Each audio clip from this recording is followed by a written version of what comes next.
Tuhan bersamamu. Inilah Injil suci Yesus Kristus menurut Lukas.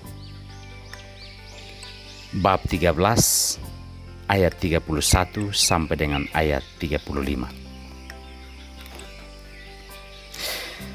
Pada waktu itu datanglah beberapa orang Farisi dan berkata kepada Yesus, "Pergilah, tinggalkanlah tempat ini karena Herodes hendak membunuh engkau."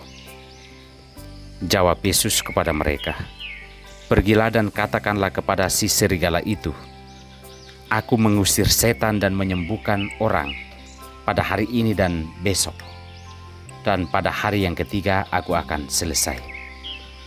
Tetapi hari ini dan besok dan lusa aku harus meneruskan perjalananku, sebab tidaklah semestinya seorang nabi dibunuh kalau tidak di Yerusalem. Yerusalem, Yerusalem, engkau yang membunuh nabi-nabi dan melempari dengan batu orang-orang yang diutus kepadamu. Berkali-kali aku rindu mengumpulkan anak-anakmu, sama seperti induk ayam mengumpulkan anak-anaknya di bawah sayapnya, tetapi kamu tidak mau. Sesungguhnya rumahmu ini akan ditinggalkan dan menjadi sunyi.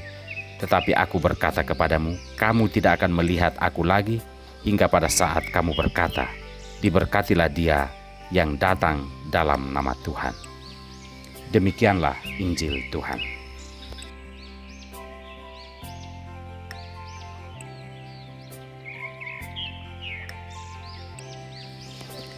Kenakanlah perlengkapan senjata Allah. Inilah sampan, santapan pembangkit harapan, bersama saya Pater Domi Kevi, SVD.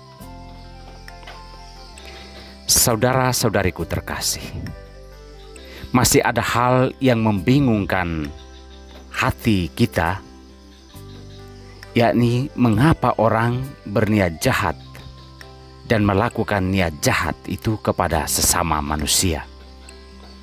Apakah rasa iri hati, dengki dan amarah yang tidak beralasan bisa mengalahkan hati nurani seseorang?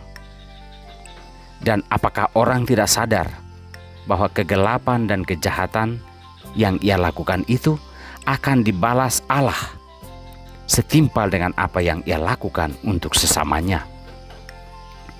Inilah suasana kegelapan yang akan terus mewabah di atas dunia ini.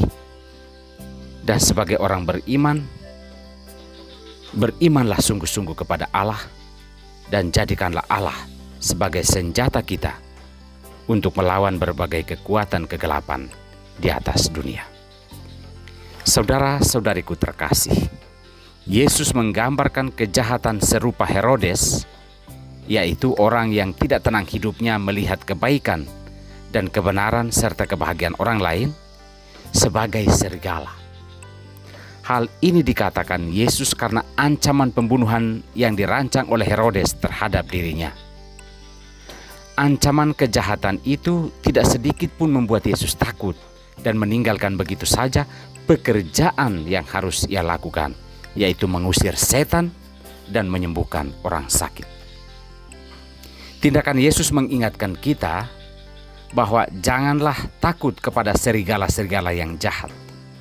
Teruslah melakukan kebaikan, karena kebaikan akan tetap berbuah kebaikan, sedangkan kejahatan tetaplah akan memanen kejahatan. Yesus sebenarnya menyesali dan menangisi kejahatan manusia yang tidak pernah berakhir dan tidak pernah beralasan. Paulus menyadari keadaan dunia yang penuh dengan kegelapan, yaitu pemerintah dan penguasa yang lalim, tipu muslihat iblis, para penghulu dunia, serta roh-roh jahat di udara. Maka ia mengajak jemaat dan kita semua untuk tetap mengenakan perlengkapan senjata Allah, yaitu iman, berikat pinggangkan kebenaran, berbaju sirahkan keadilan, dan berkasutkan kerelaan. Perisai iman ini akan memadamkan panah api kejahatan dalam segala bentuknya.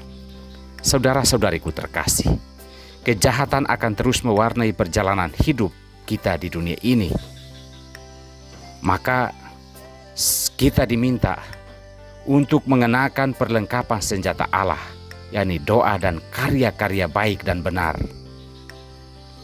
untuk memusnahkan segala kejahatan. Semoga Allah tetap melindungi dan menjaga kita dalam memperjuangkan kebenaran dan mengusahakan kedamaian, keadilan dan kesejahteraan sesama manusia. Jangan takut, karena Allah menyertai dan melindungi kita, orang-orang yang takut kepadanya. Tuhan memberkati kita semua.